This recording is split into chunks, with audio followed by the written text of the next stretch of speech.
Oh, here we are again together. Good to see you.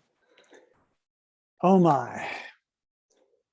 In our time of global crisis, we look to Jesus as a crisis leader. He so functioned in his time. When Jesus began to proclaim his original saving message, it focused on the kingdom of God and the family of God. You enter the kingdom of God with the simple and humble faith of a little child, thereby becoming part of God's family of faith. This is how you are born again to start your new life in the Spirit. The child grows up to be like the parent. This involves developing a strong and balanced character centered in God. And believe and rejoice. We can do this because the kingdom is within. This is the Spirit of God, which enables us to seek, find, choose, and do the will of God. God within leads us in the divine ways of relating.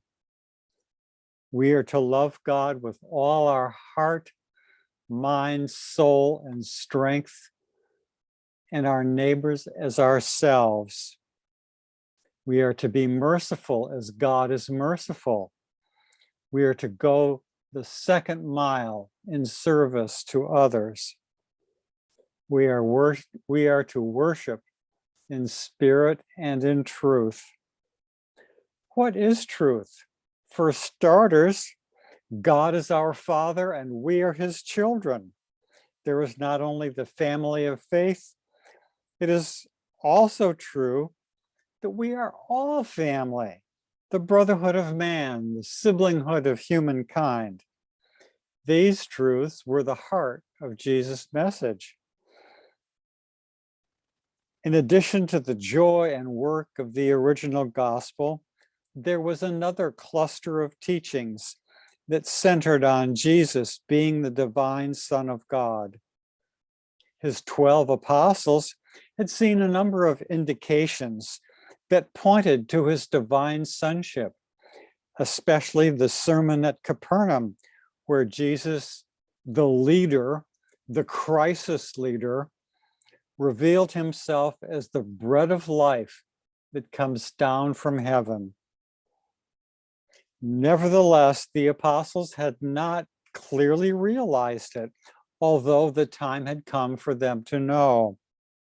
The outworking would have tremendous implications for the gospel movement. At Caesarea Philippi, Jesus asked the 12, "Who do you say that I am?" Peter answered, "You are the Messiah, the Son of the living God." After Peter had spoken, Jesus said, "Blessed are you, Simon, son of Jonah, for flesh and blood have not revealed this to you, but my Father in heaven." Peter had just broken through the momentum of 2,000 years of Jewish history, which had properly insisted against the worship of nature gods, that the human and the divine were distinct and separate. The concept of a human and divine Messiah was so new that it had not registered in the minds of the apostles.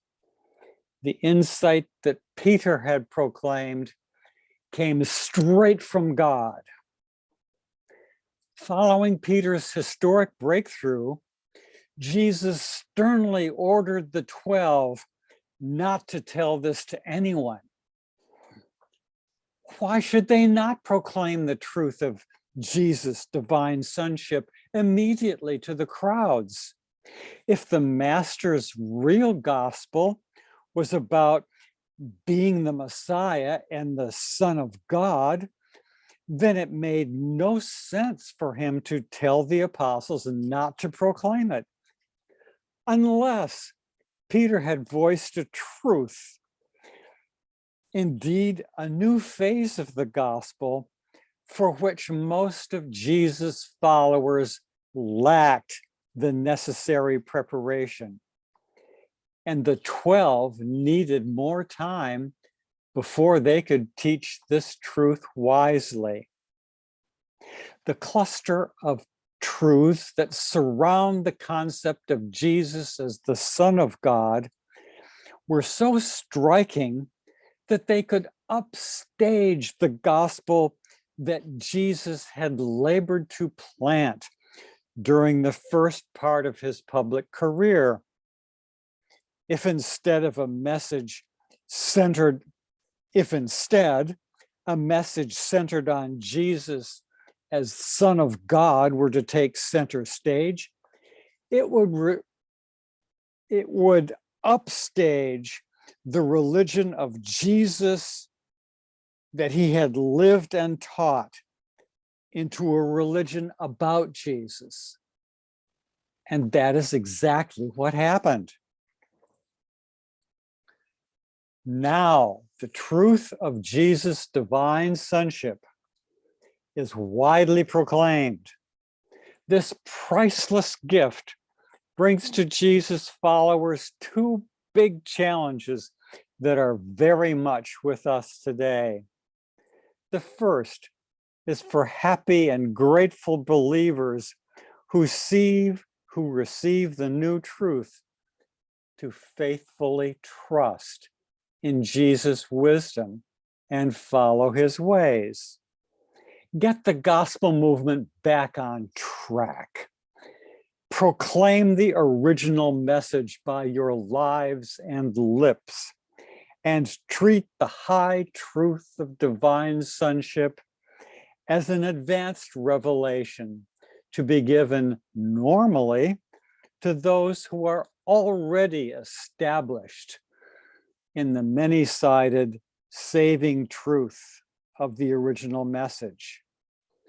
The second big challenge is for theological conservatives and liberals to enjoy spiritual unity with one another. I'm not talking about agreeing about everything, but some believers accept the original gospel joyfully, but not the new teaching.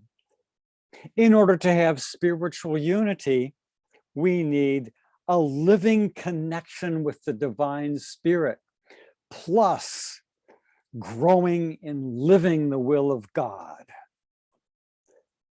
On that basis, that is enough.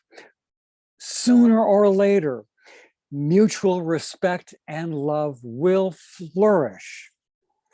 The truth of the original gospel has unsuspected power to lead to a moral and spiritual awakening that will usher in the next phase of the kingdom of heaven on earth. And so for now, whatever is going on in your life and in our world, always know that you are a divinely created, infinitely loved, evolutionary, free will son or daughter of the living God whose spirit lives within you. Good day.